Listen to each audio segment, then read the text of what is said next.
আসসালামু আলাইকুম। আশা করি সকলে ভালো আছেন। প্রিয় ছাত্র সমাজ, প্রিয় শিক্ষার্থী বন্ধুগণ, আমার সহযোদ্ধা, তোমরা কি ভালো আছো? শিক্ষার্থী সমাজ কি আজকে ভালো আছে?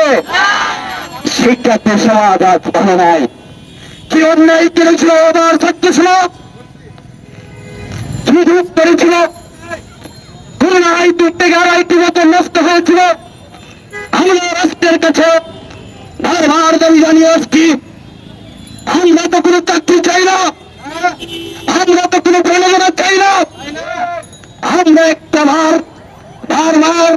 একটাবার নয় বারবার রাষ্ট্রকে জানিয়ে এসেছি, আমাদেরকে সুযোগ দেওয়া হোক।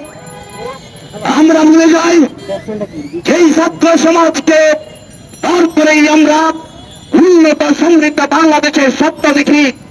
সেই ছাত্র সমাজকে আজকে দূরত্ব তৈরি করার চেষ্টা করা হচ্ছে, কিন্তু তারা এই দূরত্ব তৈরি করতে আমরা চাইতে চাই। বারবার যখন এই প্রসঙ্গটা আসে, বারবার যখন ছাত্র সমাজ এই রাজপথে দাঁড়ায়, তখন আমরা শুনি ওই এক শ্রেণী অদৃশ্য দল যারা বারবার বলার চেষ্টা করে, তারা যুক্তি দেখায় কখন এই ছাত্ররা বিয়ে করবে, কখন ট্রেনিং করবে, চাকরিতে ধরবে, ইত্যাদি ইত্যাদি। আরে ভাই, আপনাদের জেনে রাখা ভালো, এই বাংলাদেশ ছাড়া কোন দেশেই আজকে চাকরিতে আবেদনের বয়স সীমা ৩০ নয়। আমরা বলি ওই ভারতে ৩৫ থেকে ৪০ হয়েছে চাকরিতে আবেদনের বয়স সীমা। আমরা বলি ওই শ্রীলঙ্কায় ৪৫ বছর রয়েছে যা সরকারি চাকরিতে আবেদনের বয়স সীমা। তাহলে আপনারা বলো, আপনাদেরকে আমি আঙ্গুল দিয়ে দেখা দিতে চাই, ওই শ্রীলঙ্কাতে কি শিক্ষার্থীরা ৪৫ বছর পর্যন্ত বিয়ের জন্য পয়সা থাকে? পয়সা থাকে না। শোনেন, সজাগকে ঘুম ঘুমায়েন না। শিক্ষার্থীদেরকে দূরে সরিয়ে দিয়ে শিক্ষার্থীদের সাথে দূরত্ব তৈরি করার চেষ্টা করবেন না। এই ছাত্র সমাজ কখনোই হারে নাই, এই ২৪ সালেও হারবে না। আমরা কি হেরে চলে যাবো এই রাজপথ থেকে? হেরে চলে যাব না। কি অন্যায় করেছিল আমার ভাই বন্ধুগণ! আমি যখন ওই ছাত্রান্নার মুখের দিকে তাকাই, আমার বেদনা শিখতে হৃদয়ে আমার প্রশ্ন করতে উঠছে জাগে, ওই মানবতার মা আমাদের রাষ্ট্রপ্রধান জননেত্রী শেখ হাসিনার কাছে মমতাময়ী নেত্রী আপনি তো রোহিঙ্গাদের আশ্রয় দিয়ে মাদার অফ হিউম্যানিটি আশ্রয় দিয়ে মাদার অফ হিউম্যানিটি উপাধি লাভ করেছেন।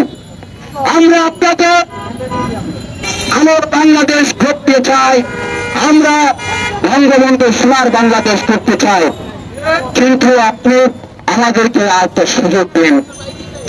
আমি বলি, আজকে যখন আমরা এই দাবিটি নিয়ে রাজপথে নামি, তখন আমরা দেখি পুলিশ প্রশাসনের ভাই বোনরা কেমন যেন এগ্রেসিভ হয়ে ওঠে। আমি জানি না কার নির্দেশে, কার কি পৌঁছায় ওরা শিক্ষার্থীদের গায়ে হাত তুলে শিক্ষার্থীদেরকে জেল হাজতে পাঠায়। এইটা কল্যাণমূলক রাষ্ট্রের কখনোই আচরণ হইতে পারে না। প্রিয় বন্ধুরা, আজকে শিক্ষার্থীরা যখন রাজপথে আসে, ২-৩বার মামলা দেওয়া হচ্ছে, অন্যায়ভাবে আমার বোনদেরকে আটক করে রাখা হচ্ছে। শুনেছি জেল হাজতে পানি দেওয়া হয় না, শুনেছি অন্যায়ভাবে গালিগালাজ করা হয়েছে। এর জবাব দিতে হবে একদিন একদিন। শিক্ষার্থীদেরকে বিরক্ত করে করার চেষ্টা করবেন না। আমরা তো পুলিশ প্রশাসনের ভাইদেরকে বলি, আপনারা হচ্ছে সেই প্রশাসন যারা ১৯৭১ সালে রাজারবাগের প্রতিরোধ করেছিলেন, অস্ত্র তুলে দিয়ে বাঙালিদেরকে স্বাধীন হতে সহযোগিতা করেছিলেন। কই গেল সেই আচরণ আপনাদের? আমরা তো দেখি ৭৫ ১৫ই আগস্টে যখন জাতির পিতাকে হত্যা করা হয়েছিল, আপনাদের পুলিশ প্রশাসনের এক ভাই সিদ্দিকুর রহমান দুর্বৃত্তদের গুলিতে মারা গিয়েছিলেন জাতির পিতাকে রক্ষা করতে। আরেকজন নজরুল ইসলাম খান গুলিবিদ্ধ হয়েছিলেন। কই গেল আপনাদের সেই প্রতিরোধ করেছিলাম? কই গেল দেশে? আপনারা ছাত্রদের গায়ে হাত তুলবেন না, দয়া করে আজকের বিক্ষোভ মিছিলটা কেন করছে? এবং আজকের এই বিক্ষোভ মিছিল থেকে আমি স্বরাষ্ট্রমন্ত্রী মহোদয়ের কাছে আমি অনুরোধ করব, এই শিক্ষার্থীদের মামলা, মিথ্যা মামলা অবিলম্বে প্রত্যাহার করে তাদেরকে স্বাভাবিক জীবনে ফিরিয়ে নিয়ে যাওয়ার চেষ্টা করবেন। প্রিয় বন্ধুরা আমার, এখানে অনেক বক্তা অনেক কথা বলেছে। আরেকটা কথা আপনাদেরকে তথ্য বলে রাখছি, আজকের এই সমাবেশ থেকে আপনারা অনেকে হয়তো